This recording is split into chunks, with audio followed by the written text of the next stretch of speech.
and advertising and the influence that has on all walks of life, not just our subject today. And because we're looking at social media and the impact it has on the world of beauty and aesthetics, the meeting will be co-chaired.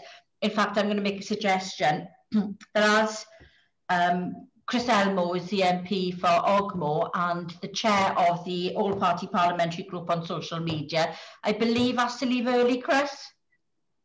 Yeah, sorry, Carolyn, I've got bench duty at 1 o'clock, so I am very, very sorry to miss the last half hour. What I'm going to suggest is that maybe do you want to chair it then, Chris, and I'll take over when you leave? If you're happy with that, I mean, I think a lot of it is introductory remarks for the first part, so yeah, I'm very happy to do that, Carolyn. Okay, and then that will make sure you get in what you want to say before we talk about the beauty bit of it. It's something you don't know a lot about, Chris, beauty, if I'm honest. No offence, but stick to what you know, and social media is more up your street. I'm happy to concede I know nothing about beauty. Thank you, Carolyn. Just to say, Carolyn and I are hard to believe we're actually colleagues. You wouldn't know it sometimes, but we are. Yes, no, indeed. Carolyn knows a lot more about beauty than I do.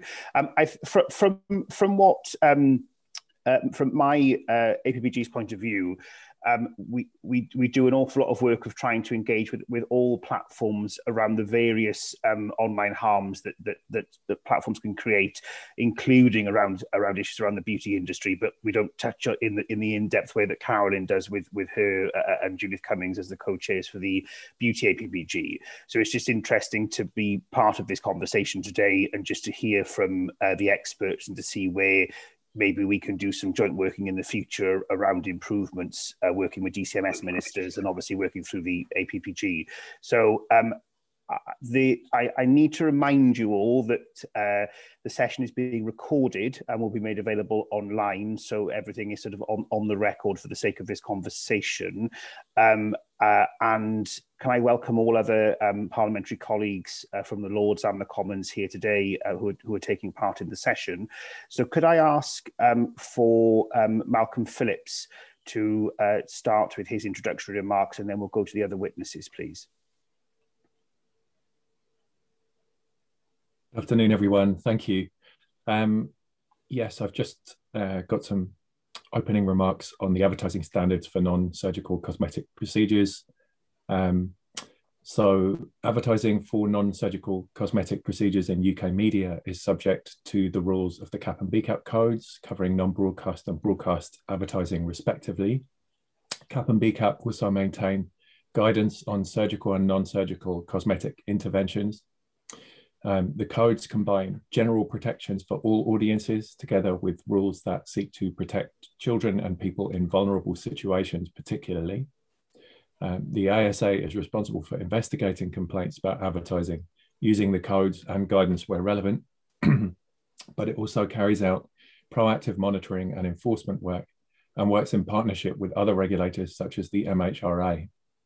The regulatory policy team that I manage reports to CAP and BCAP on potential changes to the advertising codes, and we are currently evaluating responses to a consultation in which we proposed scheduling and placement restrictions on advertising for cosmetic interventions. We intend to follow up the conclusion of that work later this year with a wider call for evidence on the impact of advertising on body image. Thank you. Thank you very much for that. If we can then move on to, sorry, I'm following my speaking notes all on the one screen, which is never a good idea, I'll confess. Can we move on to Dr. Sam Robson, please? Hello, yes, I'm speaking on behalf of Save Face. I mean, we have some concerns about the use of social media. Instagram in particular is certainly driving demand for cosmetic procedures, and it's influencing expectations of how particularly young women should look. The ideals they're aspiring to can be unachievable and can expose them to exploitation from unscrupulous practices. And it's our thought that there's illegal and unethical advertising and promotions that are ubiquitous on social media. What we have proposed is that attention could be paid to filters in the ASA consultation, and we would welcome the restriction on filters when beauty products are being promoted. But Save Face would like to see that all filters which can be used to modify appearance should carry a tag or a watermark that cannot be altered. So at least when they are used, use is transparent. Unfortunately, the internet and social media platforms are global, and we can't see any changes being made or enforced successfully unless the same applies globally. Influencers and marketeers of aspirational beauty set the standards and ideals of beauty, and Save Face would like to see them collectively shifting the ideal to a more realistic, natural, and varied standard. But unfortunately, what exists appears to be self-perpetuating and unfortunately successfully sells. Perhaps a public education campaign would be helpful, which could reinforce the natural or the real look versus the filtered look, to remind people that actually individual variety and unfiltered appearances are and can be beautiful. Thank you very much. Then we move on to David. Yes, thank you very much. Very good to be with you all. I'd just like to start by just reminding us that social media has a very positive role to play as much as a negative. So in terms of the promotion of positive product, positive treatment, and the benefits is important, but proportionately with regard to our conversation, I will be considering and focusing on some of the negative attributes that we've been able to witness. The JCCP, Joint Council for Cosmetic Practitioners, has two major memoranda of understanding. One is with the MHRA. I will be focusing on product in a moment, but also we have an arrangement with Guy Parker and colleagues at the ASA and the CAP with regard to how we're reporting and working together to promote best practice.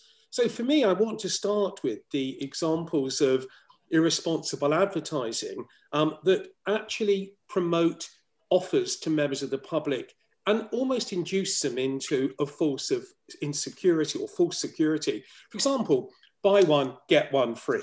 Botox parties are special promotions for festive occasions, such as Halloween and Christmas. And other examples, and here's a specific, an advertisement in social media, flexible and mobile Botox service provided, especially in your home, mobile bum job filler service also provided.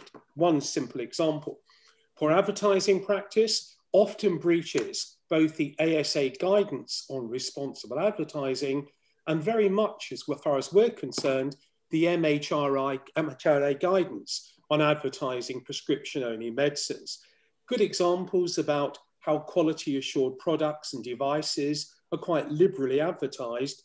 And a good example of this has to be social media advertising the promotion of anti-wrinkle treatments, which is an illegal front and an inappropriate advertisement for toxins such as Botox, which are definitely prescription-only medicines. And there's a significant amount of hidden agenda going through social media here. I want to move on, if I may, to specifics. We've been writing very clear, well, many letters actually, to Facebook particularly, and we've been in correspondence with Sir Nick Clegg, along with Kevin Jones, member, of course, for North Durham, who's actually seeking a further meeting now with Richard Earley, the UK policy manager for Facebook, because despite regular reports, and my colleagues at Save Face have been doing just the same, we're still hitting very significant barriers with a failure to recognise the hidden challenge behind inappropriate and illegal advertising of products. Some other social media posts can promote elective, non-medically related procedures to people under the age of 18. Hence the Laura Trott bill, very important issues here about psychological and emotional harm. You'll hear more about that from Antonis, and I'm not going to drift into his territory, apart from to say the JCCP is working very closely with the Mental Health Foundation on these matters, but they're critically important. As the Cochrane Centre told us, when we shame bodies, we shame people. Moving finally on to the area of education and training, and with my final point, Caroline, we know we've had very significant conversations at previous evidence sessions, but there are very clear statements that are being produced on social media promoting education and training companies and programs to individuals using terms such as academy, accredited, university. And here's a very specific one. Multiple social media advertisements using the address 1 Harley Street. When you investigate this address, you confirm that anyone can hire a room for 1 hour at a time at this address, which allows a practitioner to advertise on social media through the use of a temporary, of course, prestigious address. So bottom line for us is, yes, social media has a place. It's a critically important place. But with regard to the inappropriate illegal promotion of medicines, products, providing false information and false assurance to members of the public, not only on body image, appearance, outcome, but also to practitioners, giving them a false assurance about competence-based qualifications for a very significant price. So advertising and social media come together, presenting real challenges. We have presented multiple cases to the ASA, and we're delighted to be working with them and having produced real judgments against inappropriate advertising. It needs to go further. We need to do more. But from a social media perspective, we're only on the very first rung of the challenge. Thank you for that, David. And then finally, last speaker, then Antonis, please. Thank you, and thank you all for the invitation as well. Not coming into this as an expert on advertising and cosmetic practice, I want to just take a minute to remind what is at stake here. We, of course, live in an image-based culture. Even the word image probably means something quite different than it did 5 or 10 years ago. And our young people are growing up in an environment that includes a lot of pressures on how they look and how they're supposed to feel because of how they look. In our 2019 research at the Mental Health Foundation, we found that 1 in 3 teenagers have felt shame because of how they looked at that time in 2019. 1 in 5 adults had felt disgust. 1 in 8 had experienced suicidal thoughts because of their body image, and around half of teenagers had said that images on social media and the pressures to compare themselves to others are a key source of stress in their day-to-day lives. So it is not just a general philosophical topic, it's a topic that has a real impact on young people's predominantly, but also adults' day-to-day lives. And considering how ubiquitous this digital culture is these days, and very much, of course, reminded of that in the past year over lockdown, we can expect that some of these issues will have intensified and will intensify further with some quite concerning mental health implications. Thank you very much for that. I've got two, I'm not sure if they're brief questions, but I will try to be, but I'm going to hand over to my colleague Judith Cummings MP, who is the co-chair of the Beauty APPG with Carolyn. The first is around the online harms bill that we're expecting to come in the Queen's speech in the coming, 2 weeks' time, isn't it? I think on the 13th of May, so 3 weeks' time. And what sort of the panel's view is on where the government could start looking at that bill to add in additions to protections around the sale of goods via the platforms. And then the second one, something that I've seen through the APPG, I've done quite a lot of work over the last year around the anti-vax movement, and that the social media platforms, particularly Facebook, claim that they're very reactionary in taking these things down, when actually there's lots of examples, just like we've heard from the panel now, where they say they do something when the reality is completely different. So I'm wondering whether any of the panel have seen significant uplifts in the sale of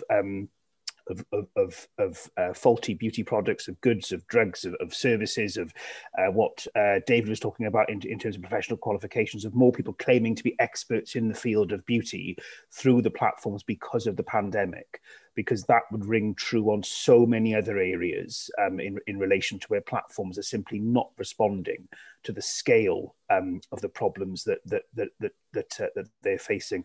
And one very brief final point, I think it's interesting on the comment on an international response, because now that President Biden is in office, he is looking at tackling online harms in a far greater way than the previous administration. And we've already seen the Australian, New Zealand and the European Union looking at improved regulation for platforms. So maybe there is some hope there in looking at some sort of global response to regulation because of changes in administrations in the US, where other nations who are more confident in that. But just the two questions I'd appreciate if anyone has any opinions on it. I'm not sure how you want to do that. Put your hand up, seems a little bit daft, but if anyone has any views, please just jump in. I'm going to just quickly jump in. I don't know how to put my hand up on this screen. I've been looking, but thank you for that statement. Now, I think you make a really important point. We're actually still finding up to between 20 and 30 posts per week still coming through.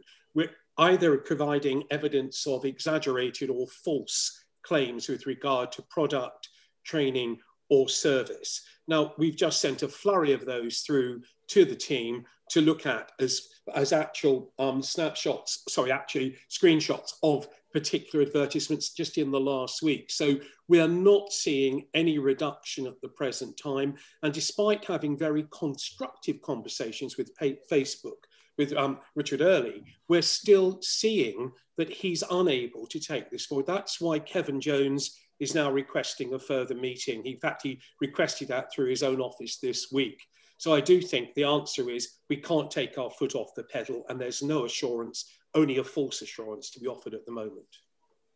I think that's very true. Anybody else, anything they'd like to add? Antonis.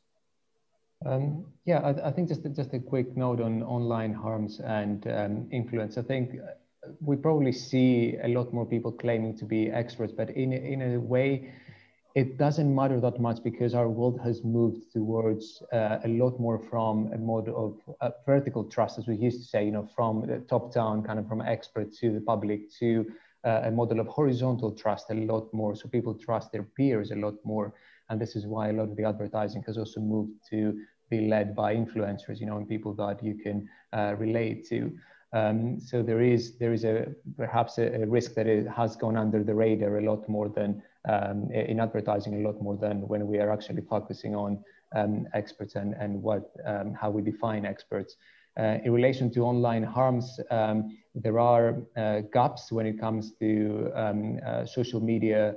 For example, when you look at the guidelines for app developers on Google Play or App Store, they are quite explicit on apps that should not create any risks to physical health, but there is very little, if any, mention to harms on mental health and well-being. And this is a serious gap because several online features and software have the potential to increase the risk to mental health. So with the link that we've seen between image editing software and cosmetic practice and influence, this is potentially quite a serious gap when it comes to using smartphones and apps. I think that's a very interesting point and something the government should be looking at as part of the bill going forward when they do their pre-legislative scrutiny. If no one else got any, by all means, do come in. It's just a very quick question, really. Would it be so difficult to enforce some kind of watermark or tag being put on the use of these filters? Because the use of these filters across the age spectrum is such that, how would you like to look? And for practitioners, this is quite challenging when someone comes in with an edited version of themselves and with an unrealistic expectation that this is how they would like to look because they believe it's possible. Would it be realistic to ask that a watermark of some kind could be enforced, whereby you cannot put an edited picture of yourself or of somebody without it being very clear that the picture has actually been edited? So there was a private members bill that I actually signed up to from Dr. Luke. I've forgotten his surname. I was at Bolsworth MP. I know his constituency, but I can't think of his surname. Sorry, forgive me. Evans. But thank you. Whoever said Evans, then thank you. And his 10-minute rule bill does exactly that. And about putting up the caveat around the this has been edited and or filtered. And I think it's actually a really important point that maybe, this isn't in my inquiry, but maybe Carolyn and Judith can look at that as perhaps a recommendation with government to say that this should be something that's part of the bill or part of the additional online regulations that we're expecting that is a consequence of the bill. So in secondary legislation, because actually there's a serious point, particularly with Instagram, that despite the promises to the contrary, they've not been particularly good at managing the editing and filtering systems of their platforms, and clearly that has a significant consequence to the beauty industry. So yeah, that 10-minute rule bill will go nowhere, such as the nature of the way Parliament works. But I think it's something that could easily be supported by government, that isn't about controlling freedom of speech or expression. It's about an element of honesty. And ensuring that younger people in particular are not being adversely affected. Thank you for that. That's sort of brief section on social media. I'm going to hand over to just before you go, a very tiny point. I think we just need to remind ourselves about the significant influence of TikTok as well here. And I'm thinking very much on young children, 6, 7, 8, 9, 10. We've all had experiences, I think, through family links, granddaughter of 9, pretty constructive, but there are some incredibly worrying opportunities here where filters are not in place, particularly with any form of age restriction. I know it's very difficult because you're looking at parental control, but there are really big issues here we haven't even begun to understand that will pull through into our child and adolescent mental health world moving forward. So this links very much to Luke Evans' work and the work, of course, of Laura Trott with regard to the under-18s bill. We've argued strongly you can't do any of this without a control on social media. I mean, David, you're preaching to the converted in terms of the work that I've been doing over the last 4 years on this, through the APPG, but also through my work with IWF and with the Royal Society of Public Health. I publish reports on exactly what you're saying in terms of getting ministers to realise this regulation is needed. I think TikTok is a particular concern because in my meetings with TikTok, they claim that not everyone, that people, the age range you just mentioned, don't have access to their services. Rubbish. And yet, obviously, we know they do. So there's a whole plethora of issues there that I don't think I can take up any more time of this for this particular hour of evidence. But if you want to drop me a note and we can have a separate discussion, I'd be very happy to meet with you. But I do agree with you. There's a TikTok on its own without the other platforms is a real challenge for this industry. I have no doubt about that at all. I'm going to hand over to my esteemed colleague, Judith Cummings, and I'm going to have to go because I have to go on bench. So apologies for not being able to stay for the full hour, but you'll be in far better hands, I should say, with Judith than me. So thank you all very much indeed. Thanks, Judith and Carolyn. Thanks, Chris. And I'm not taking over the chair. I'm just asking a question because I've also sorry. Right, it's all right. I've also got to dash in a bit. To bring it back to advertising, I'm just, and it's probably a question for you, Malcolm, and anybody else, please feel free to chip in and follow up. But what are the current advertising restrictions in place surrounding the non-surgical cosmetic procedures such as Botox and dermal fillers, and how are they enforced? And also, what's in place if an advertisement is found to be misleading? How often are those procedures employed, either successfully or unsuccessfully? And if you can try and make sense of that, please, with Malcolm, I'd be very grateful. Thank you. Thank you. Well, the first point to make is that Botox is a prescription-only medicine and therefore should not be advertised, cannot be advertised legally. And in 2020, we issued an enforcement notice to 130,000 businesses across the beauty and cosmetic services industry about ads for Botox, because we'd identified a trend of those ads appearing in social media, particularly in organic Instagram posts. And so we took action to ensure that advertisers reviewed their advertising and, if necessary, made immediate changes. We use monitoring technology to identify where these ads are appearing on Instagram, and we flag them with the platform to have them quickly removed. So there is partnership working happening with platforms in this respect. And we made it clear that any advertisers that continued to break the rules risks being referred to the Medicines and Healthcare Products Regulatory Agency, the MHRA, or their professional regulatory body. And it's worth mentioning that the MHRA actually partnered with us in authoring the enforcement notice that we sent out to advertisers. I mean, more broadly, there are non-surgical cosmetic procedures that may be advertised. We have specific guidance covering issues of misleadingness, such as the use of exaggerated or unrealistic claims, including through use of before and after images. and issues of responsibility. For example, warning against playing on consumers' insecurities. And we require that the content of ads are appropriate for the audience that is likely to see, hear, or interact with them. And we place a particular emphasis on protecting children as well as young and vulnerable people. You asked about how the restrictions are enforced.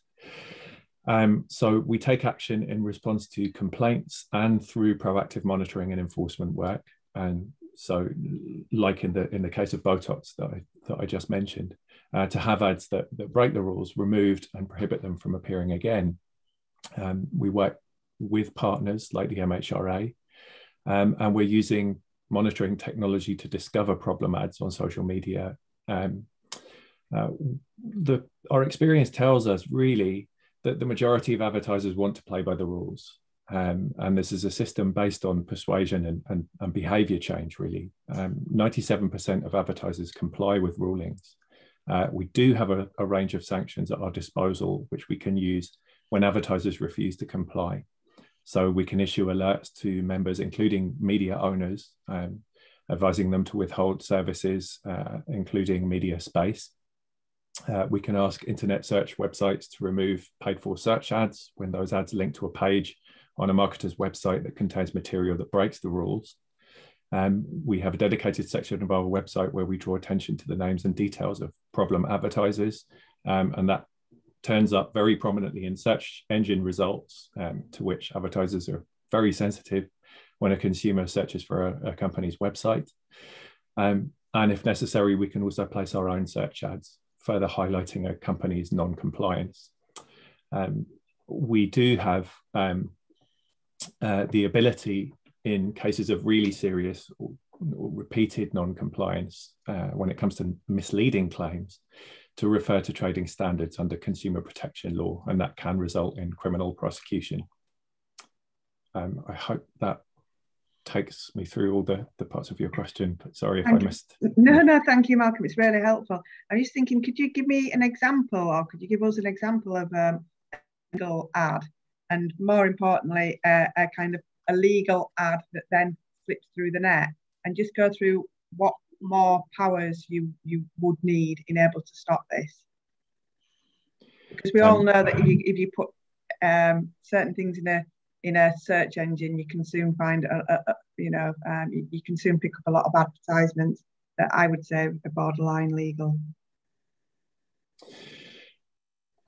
Yeah, so, well, I mean, this is where monitoring is particularly important. This is where actively searching, for example, for problem terms like Botox on platforms becomes extremely important to our enforcement work, and where working with the platforms is important to suppress those links where we can. The numbers involved here, when I talk about the number of advertisers that we contacted about this, into past 100,000, I think that kind of conveys how widespread these business practices are, and the challenges that are involved in dealing with them, particularly on social media platforms, where advertisers can post what we call organic posts, so on their own channels, effectively in their own space on media platforms. So it's no longer just a question of display advertising that is paid and distributed through ad networks, etc. You are dealing with situations where advertisers post through their own channels and through use of influencer marketing. So really, that is a question of using technology to try and identify where ads are appearing and intervene with the media owners who can best help us to take those posts down. For example, where they're promoting illegal content. And are you satisfied that you've got the powers to be able to counteract this illegal content? Yes, I think we're increasingly optimistic about the use of machine learning that we're able to do to help. So, for example, we do a lot of work on on the protection of children from ads that are unsuitable for them. And we've been doing work using child avatars, so mimicking a child web user to effectively find instances of ads being inappropriately targeted at children. That's for gambling and alcohol more, but there's no reason that couldn't be extended to cosmetic interventions in the event that CAP and BCAP introduced the placement restrictions that we consulted on recently. So I think we are optimistic that the use of that kind of monitoring activity allows us to intervene quickly and at scale, which is a topic that I guess everyone always comes back to when we talk about social media. Yeah. Thank you very much. I don't know if anybody else wants to pitch in. Yeah, I got a few questions. Okay. Yeah, Malcolm, I guess it's for you really.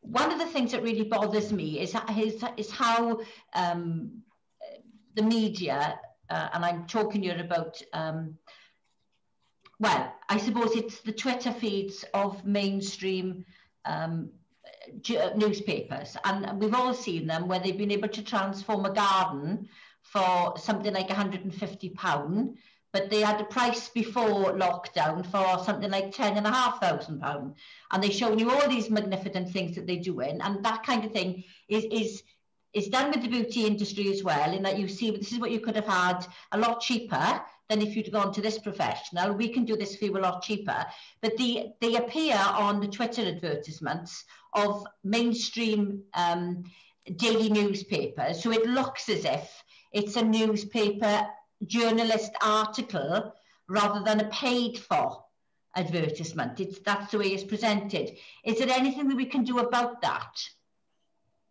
Yes, yes, I believe there is. I mean, that sounds like a kind of bread and butter issue of transparency in advertising. That's something where we do a lot of work, particularly in social media. We have done. I'm unfamiliar with the particular example that you're raising, but one thing that we have done a lot, which does involve online press titles, is the work that we did on content discovery networks. And I can send details of that through to the group after the meeting if you would like. Yeah. But that's the kind of stories from around the web stuff that you see at the foot of articles quite a lot in an online press.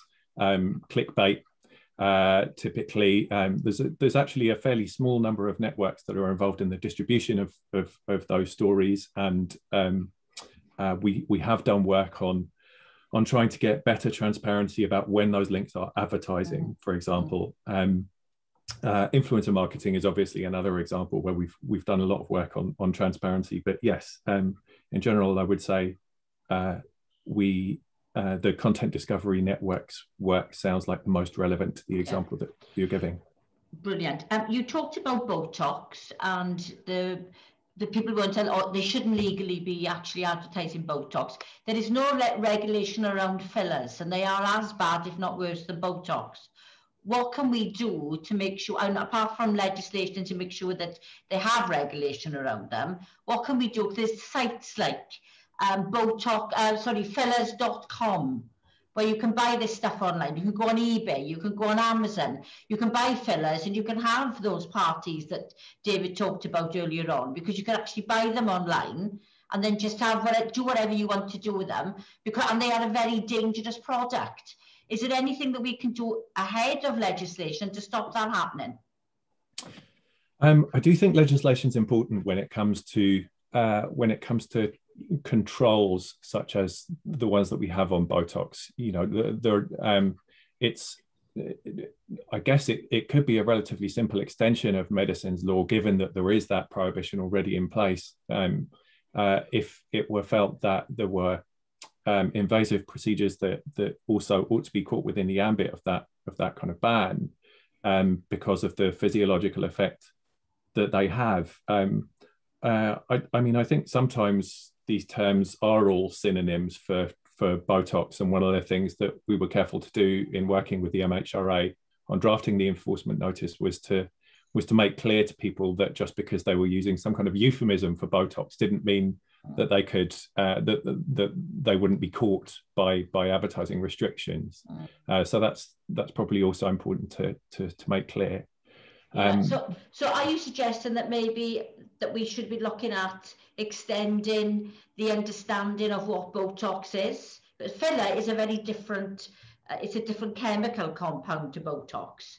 But is there possibly a way where people are not using the word Botox and they are remote prescribing very often? Yeah, I mean, I think this gets you into the territory of business practices and the controls that are imposed on products. And we're an advertising regulator. You know, we will take a position on whether a particular form of advertising is likely to promote a controlled product, but we don't view ourselves as the people who impose the controls on the products. That would be for the MHRA or for government to consider in terms of the medicines legislative framework. Okay, thanks, Malcolm. Interestingly enough, David, I've got a meeting with TikTok this afternoon, so I could bring up the issue that you raised this afternoon with them. And I again, social influencers, something that I've looked at with my gambling hat on, and the impact that people on paid social influencers are having on the gambling environment on young people is absolutely phenomenal. So we know how much damage they do there, and I think when physical damage can be done is quite scary to think about. Caroline, did you want to ask a question? Yeah, well, I'm not sure whether it's a question or a comment, really.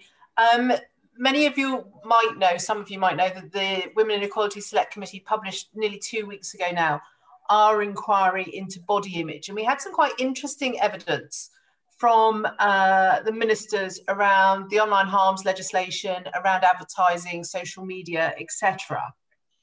But the point I wanted to pull out was that Caroline Dinage quite definitely told us that the government would be consulting around what interventions they would use when it came to advertising. Sorry, I had the page in the report out. So government interventions in online advertising, but they'll be consulting.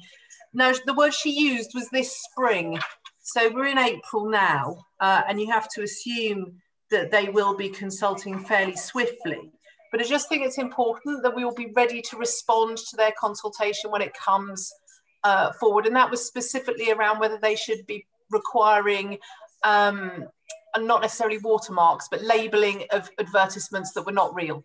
And I think that's a great opportunity for everyone to feed in their 2 pence worth as to how important that is. And we did also hear from her that the jury was very much out as to whether such labelling influenced people's behaviours.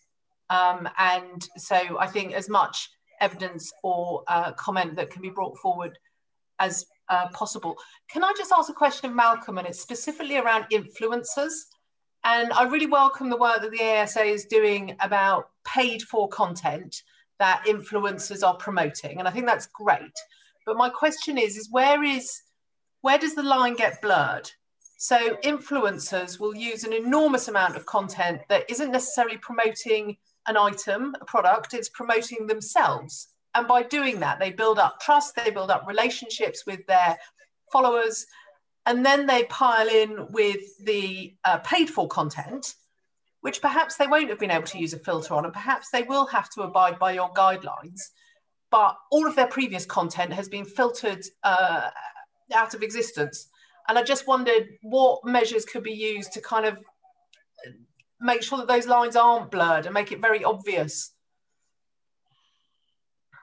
That's a really interesting and difficult question, because I think it goes to the heart of the difference between the issues, the body image related issues that we deal with now compared to the last time we had a really big dialogue between the ASA system and government on body image, which was around 10 years ago, where the conversation was very much about where the interplay of influence is between, for example, fashion editorial and advertising, who sets the tone, who follows, etc. Now you're in a situation where where everyone potentially is an advertiser, including members of the public, and where we have had, I think, in the ASA system, 6 years of ruling on influencer marketing now. And over that time, even the conversation about influencer marketing has changed. You're starting to see debates about the rise of micro influencers, and starting to see more and more conversations about the appropriateness of some of the arrangements that influencers enter into, for example, in the realm of weight loss treatments and products. And the difficulty of that, and there's a difficulty that I guess is discussed in the government Equalities Office reports that looks at negative body image in social media. The difficulty is, how do you intervene in this space?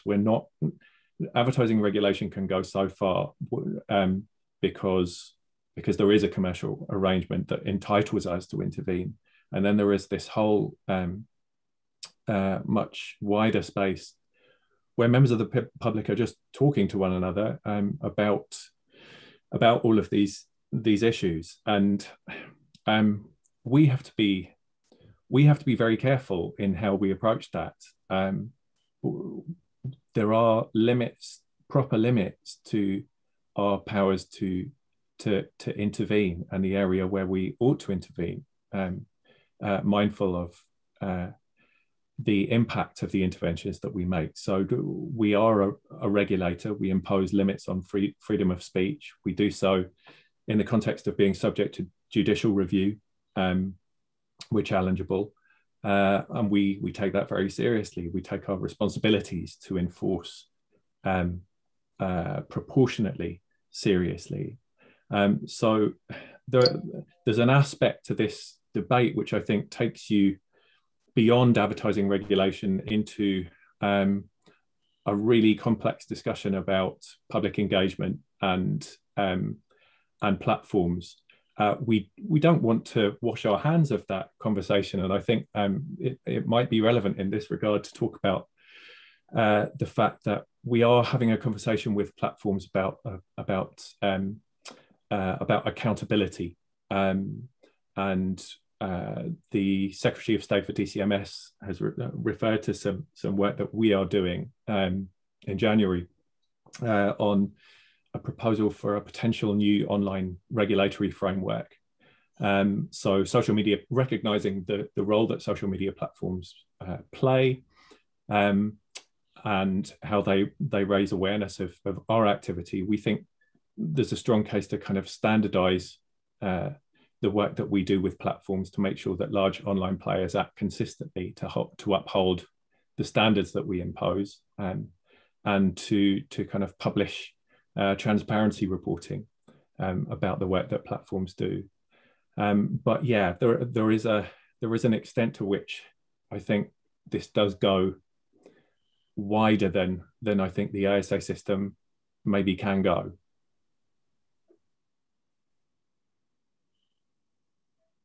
Thank you for that, Malcolm. Before I come to ask anyone else if they've got questions, are there any other parliamentarians on here who've got a question? I can see Charlotte Nichols. I did see Kate Osimer. Nobody else got a question? Well, I'm going to open the floor then to anybody else who wants to ask a question. I know, Antonis, you had your hand up earlier on. Did you have a question?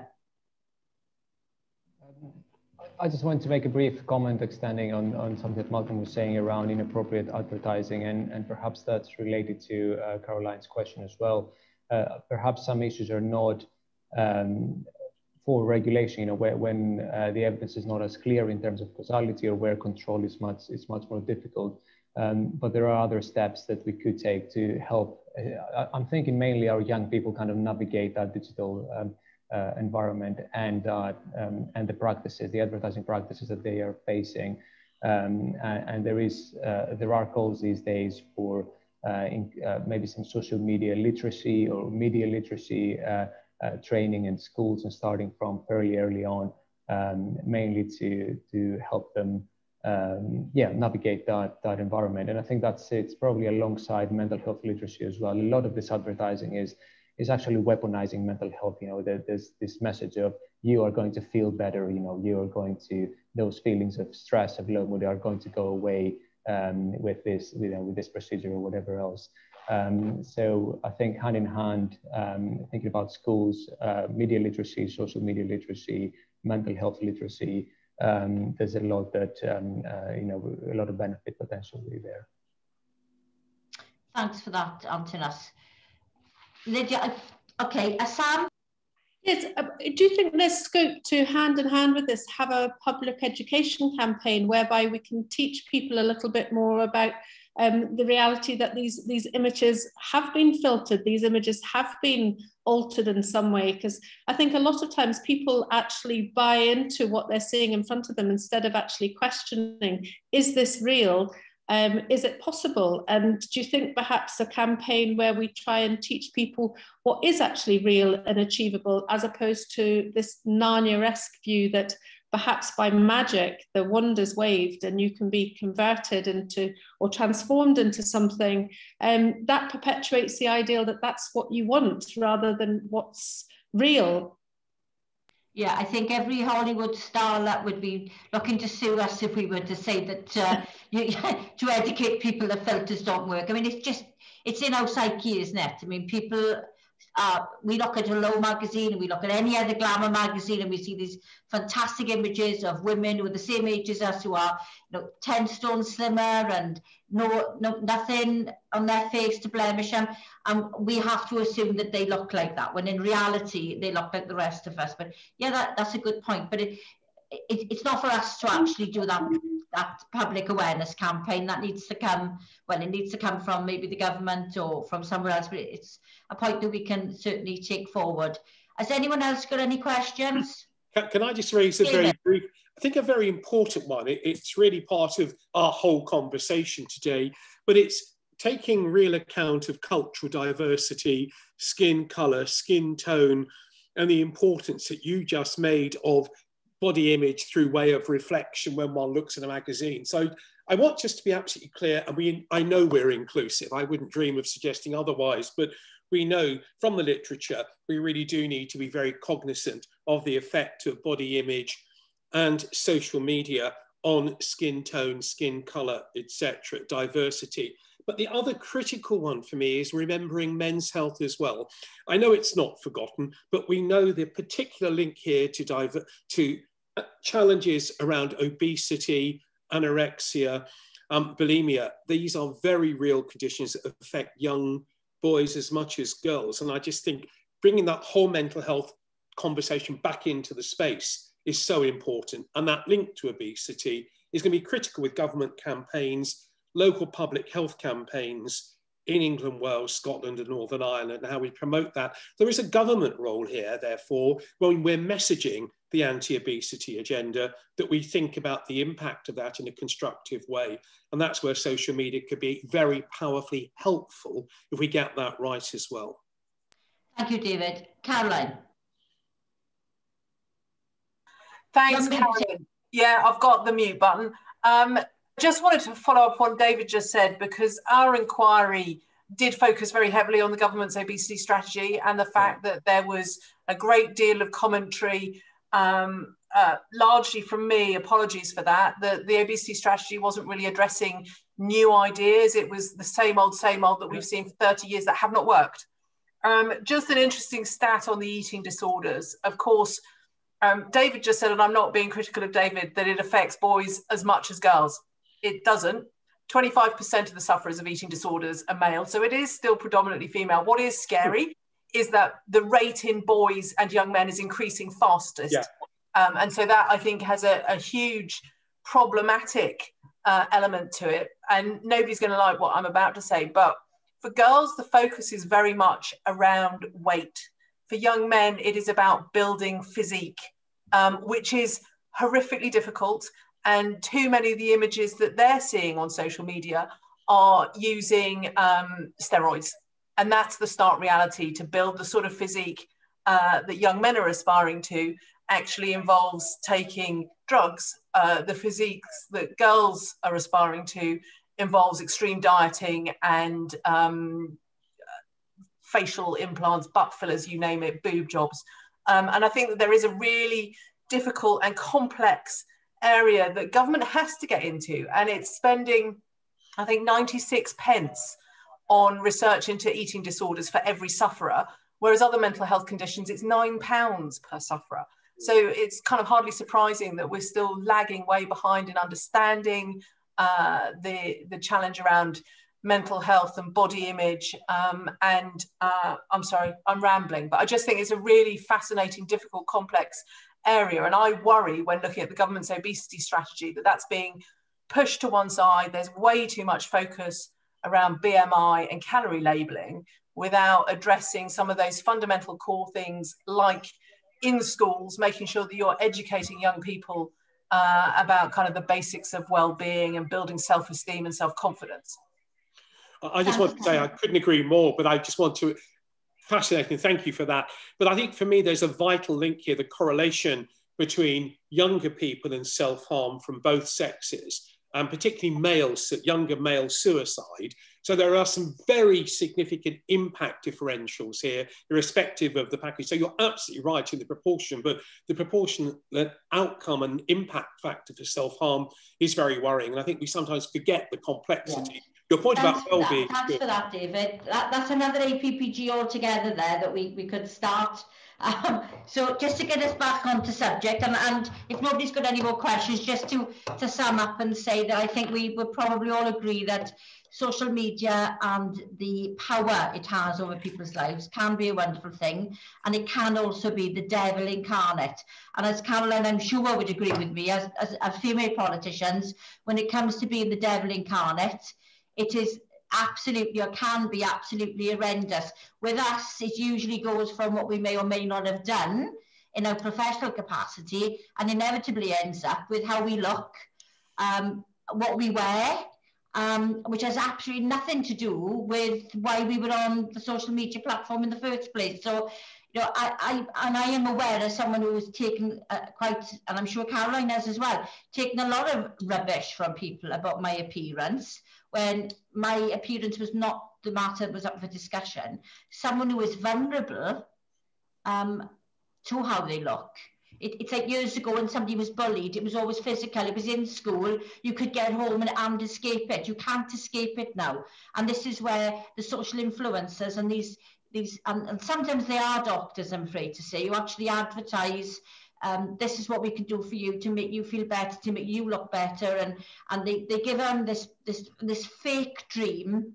You know, they are destroying lives in many cases, and they're causing huge problems for the people on here to pick up the mess that has been left by them. So this is something that we need to do, and we certainly will be feeding into that review that Caroline mentioned earlier, because I think it's really important that as an APPG we let the government know how serious we take this as an issue in connection with the beauty industry and other aspects of life. I'll probably do one on gambling as well, and you know, and other subjects. Menopause, I could go on forever and say all the things I want to talk about and the reasons why we need to change how people think and live. But like I said, we've got something in our pockets now we never had 20 years ago. We got contactable 24 hours a day, 7 days a week, and it's changed the way we think, and it's changed the way that we can be exploited. Let's be honest about it, because a lot of this is exploitation. On that note, I'm going to thank you all for coming. Thank you very much, Caroline. Caroline Noakes is the chair of the Women's and Equalities Select Committee, which is a very prominent committee, and to have her here is an absolute honour and a delight. Thank you, Caroline, for feeding into us. Thank you to our guests, Antonis, Malcolm, Sam and David. We've all met before, and I'm sure we'll all meet again. Thank you to Interrel, and thank you to the NHBF for all your hard work. And I look forward to seeing you all again really soon. Thank you. Bye-bye. Bye-bye. Bye.